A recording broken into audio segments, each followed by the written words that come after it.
Capítulo 7 de Eclesiastes. Melhor é a boa fama do que o melhor unguento, e o dia da morte do que o dia do nascimento de alguém. Melhor é ir à casa onde está em luto do que ir à casa onde há banquete, porque naquela está o fim de todos os homens, e os vivos o aplicam ao seu coração. Melhor é a mágoa do que o riso, porque com tristeza do rosto se faz melhor coração. O coração dos sábios está na casa do luto, mas o coração dos tolos na casa da alegria. Melhor é ouvir a repreensão do sábio do que ouvir alguém a canção do tolo, porque qual o crepitar dos espinhos debaixo de uma panela, tal é o riso do tolo, também isto é vaidade. Verdadeiramente que a opressão faria endoidecer até o sábio, e o suborno corrompe o coração. Melhor é o fim das coisas do que o princípio delas. Melhor é o paciente de espírito do que o altivo de espírito. Não te apresses no teu espírito a irar-te, porque a ira repousa no íntimo dos tolos. Nunca digas, por que foram os dias passados melhores do que estes? Porque não provém da sabedoria esta pergunta. Tão boa é a sabedoria como a herança, e dela tiram proveito os que veem o sol. Porque a sabedoria serve de defesa, como de defesa serve o dinheiro. Mas a excelência do conhecimento é que a sabedoria dá vida ao seu possuidor. Atenta para a obra de Deus, porque quem poderá endireitar o que ele fez torto? No dia da prosperidade goza do bem, mas no dia da adversidade considera, porque também Deus fez a este em posição àquele, para que o homem nada descubra do que há de vir depois dele. Tudo isso vi nos dias da minha vaidade. Há justo que perece na sua justiça, e há ímpio que prolonga os seus dias na sua maldade. Quer dizer, isso aqui, cara, essas coisas que Salomão fala é muito profundo, porque assim, a gente faz questionamentos de coisas que muitas vezes não dá para entender. Por que determinadas coisas acontecem, né? E ele diz aqui, ó, eu vi justos, pessoas boas perecerem, morrerem cedo, morrerem por qualquer motivo, rápido, na sua justiça. Quer dizer, muitas vezes a gente diz assim, o cara...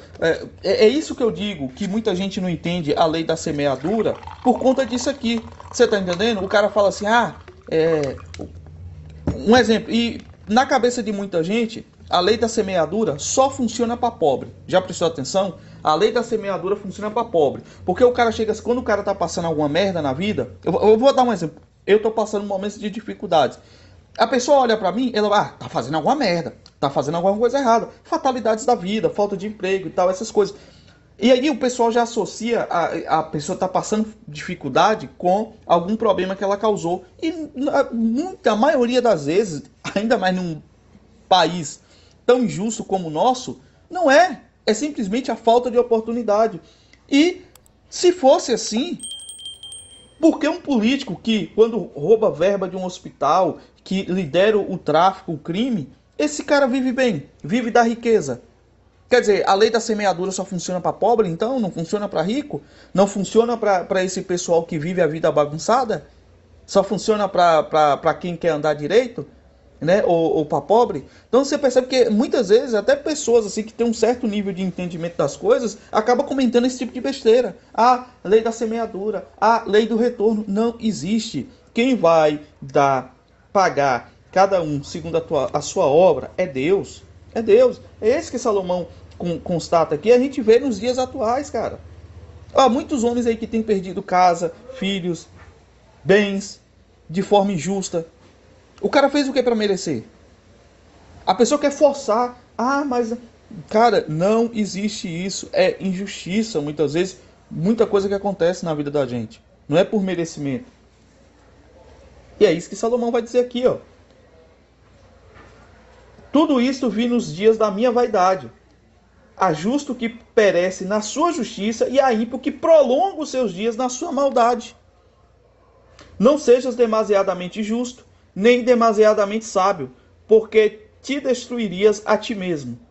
Não sejas demasiadamente ímpio, nem sejas louco, porque morrerias fora do teu tempo. Bom é que retenhas isso, e também daquilo não tires a tua mão, porque quem teme a Deus escapa de tudo isso. A sabedoria fortalece ao sábio, mais do que 10 poderosos que haja na cidade. A verdade que não há homem justo sobre a terra, que faça o bem e nunca peque. Tampouco apliques o teu coração a todas as palavras que se disserem, para que não venhas a ouvir o teu servo amaldiçoar-te. Porque o teu coração também já confessou que muitas vezes tu amaldiçoaste a outros.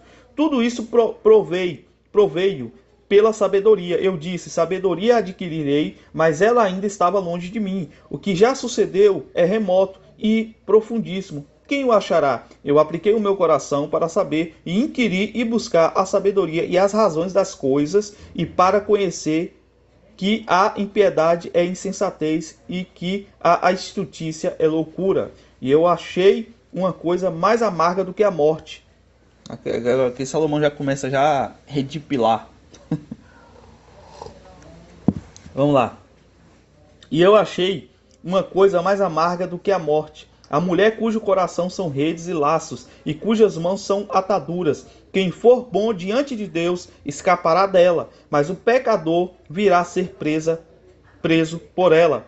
Vedes aqui isto. Achei, diz o pregador, conferindo uma coisa com a outra para achar a razão delas, ao qual ainda busca a minha alma. Porém ainda não a achei. Um homem entre 1000 achei eu, mas uma mulher entre todas estas não achei. Eis aqui o que tão somente achei, que Deus fez o homem reto, porém eles buscaram muitas astúcias. E aí? Salomão, entre 1000 homens, buscou um digno, um confiável, achou um. E entre todas as mulheres, ele não achou nenhum. E aí, será que Salomão está errado? Vamos continuar. Acho que vai dar para terminar aqui. Vou terminar o livro. Mas vamos lá. Capítulo 8. Quem é como o sábio? E quem sabe a interpretação das coisas? A sabedoria do homem faz brilhar o seu rosto, e a dureza do seu rosto se muda. Eu digo, observa o mandamento do rei, e isso em consideração ao juramento que fizeste a Deus. Não te apresses a sair da presença dele, nem persistas em alguma coisa má, porque ele faz tudo o que quer. Porque a palavra do rei tem poder, e quem lhe dirá, que fazes? Quem guardar o mandamento não experimentará nenhum mal, e o coração do sábio discernirá o tempo do juízo. Porque para todo o propósito há seu tempo e juízo, porquanto a miséria do homem pesa sobre ele. Porque não sabe o que há de suceder, e quando há de suceder, quem lhe dará a entender? Nenhum homem há que tenha domínio sobre o espírito, para reter o espírito, nem tampouco tem ele poder sobre o dia da morte, como também não há licença nesta peleja, nem tampouco a piedade livrará aos ímpios. Tudo isto vi quando apliquei o meu coração a toda obra que se faz debaixo do sol. Tempo há em que um homem tem domínio sobre o outro homem, para a desgraça sua. Assim também vi os ímpios quando os sepultavam, e eles entravam e saíam do lugar santo, e foram esquecidos na cidade em que assim fizeram. Também isto é vaidade. Porquanto não se executa logo o juízo sobre a má obra, por isso o coração dos filhos dos homens está inteiramente disposto para fazer o mal. Ainda que o pecador faça o mal 100 vezes e os dias lhe prolonguem, contudo eu sei com certeza que bem sucede aos que temem a Deus, aos que temem diante dele. Então, Salomão diz, que pela demora do juízo, os filhos dos homens estão inteiramente dispostos a fazer o mal e continuar fazendo mal. E assim, ainda que o pecador viva 100 anos, 100 vezes, ele vai continuar fazendo mal, mas ele sabe que quem teme a Deus vai continuar fazendo bem, Porém o ímpio não irá bem, e ele não prolongará os seus dias, que são como a sombra, porque ele não teme diante de Deus. Ainda não há vaidade que se faz sobre a terra.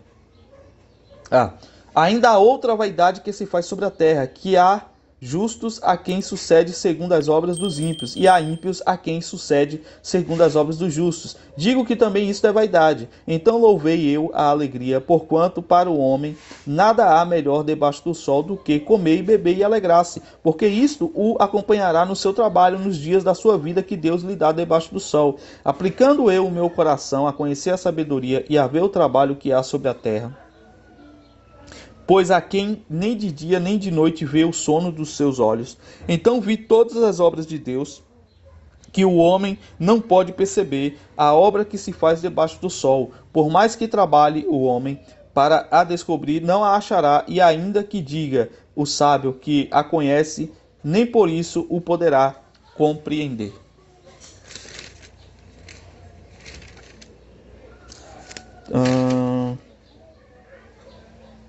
Vou ler o capítulo 10 e uma próxima até o capítulo 9, uma próxima oportunidade eu finalizo do 10 até o 12. Tá bom? Vamos lá. Capítulo 9.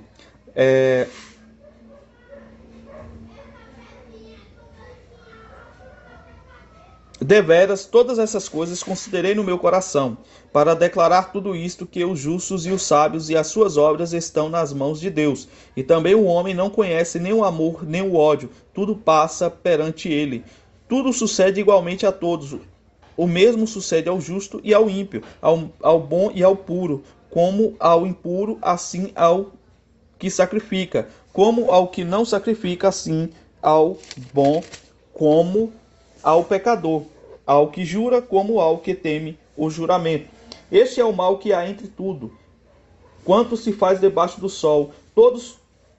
A todos sucede o mesmo, e que também o coração dos filhos dos homens está cheio de maldade, e que há desvarios no seu coração, enquanto vivem, e depois se vão aos mortos. Ora, aquele que está entre os vivos há esperança, porque melhor é o cão vivo do que o leão morto. Porque os vivos sabem que hão de morrer, mas os mortos não sabem coisa nenhuma, nem tampouco terão eles recompensa, mas a sua memória fica entregue ao esquecimento. Também o seu amor e o seu ódio e a sua inveja já pereceram, e já não tem parte alguma para sempre em coisas alguma do que se faz debaixo do sol. Vai, pois, come com alegria o teu pão e bebe com coração contente o teu vinho, pois já Deus se agrada das tuas obras. Em todo o tempo sejam alvas as tuas roupas e nunca falte o óleo sobre a tua cabeça. Que ele está falando de pureza, de santificação, tá? Quando Salomão fala de comer e beber, gente, ele não está falando exatamente no sentido aqui de, vai lá, tipo, é só isso sua vida. Ele está falando de você aproveitar bem o trabalho da sua mão, de você fazer isso com alegria. Mas ele sempre vai ressaltar pureza, vai falar do justo, vai falar, né, de andar em retidão.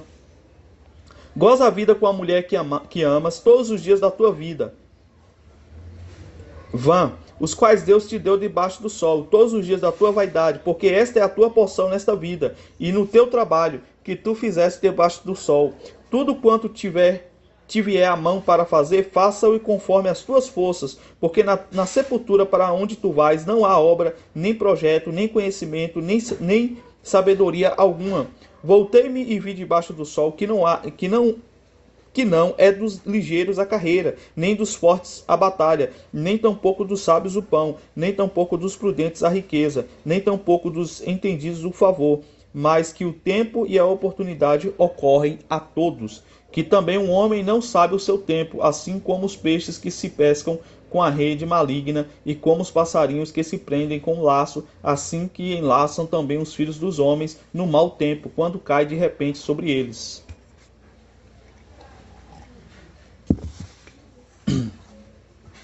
Também vi essa sabedoria debaixo do sol, que para mim foi grande. Houve uma pequena cidade em que havia poucos homens, e veio contra ela um grande rei, e o cercou e levantou contra ele grandes baluartes, e encontrou-se nela um sábio, pobre, que livrou aquela cidade pela sua sabedoria, e ninguém se lembrava daquele pobre homem. Então disse eu, melhor é a sabedoria do que a força, ainda que a sabedoria do pobre foi desprezada, e as suas palavras não foram ouvidas. As palavras dos sábios devem em silêncio ser ouvidas, mais do que o clamor do que domina entre os tolos. Melhor é a sabedoria do que as armas de guerra, porém um só pecador destrói muitos bens. Então tá aqui, né? Leitura muito bacana.